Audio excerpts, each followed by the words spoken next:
ভিক্ষুক রাস্তা দিয়া যায় আর জমিদারের পুত্রবধূও যায়।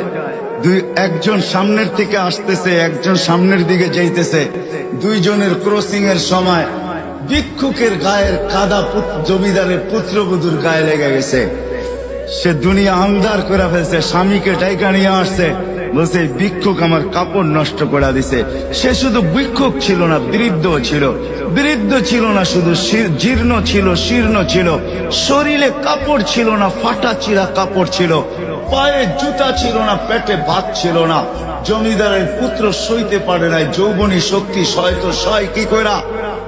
তার স্ত্রীর গায়ে ভিক্ষুকের কাদা, বস সমগ্র শক্তিকে হাতে জমা করা, একত্র করা বৃদ্ধের গালে বসায়।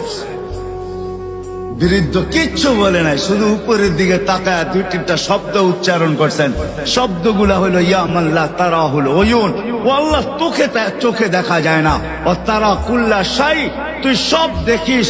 ফারা তারা মা বি, তুই কি দেখিস না আমার সাথে কি ঘটতেছে, এটা কি দেখিস না? বলতে দেরি যুবক, মরতে দেরি হয় নাই।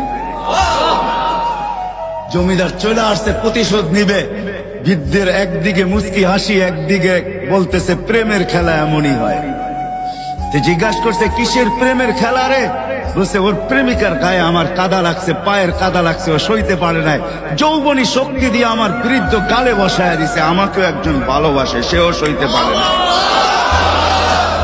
সেও সইতে পারে না। ও তো থাপ্পড় দিয়া খেলতো, সে জান নিয়ে নিছে, জান।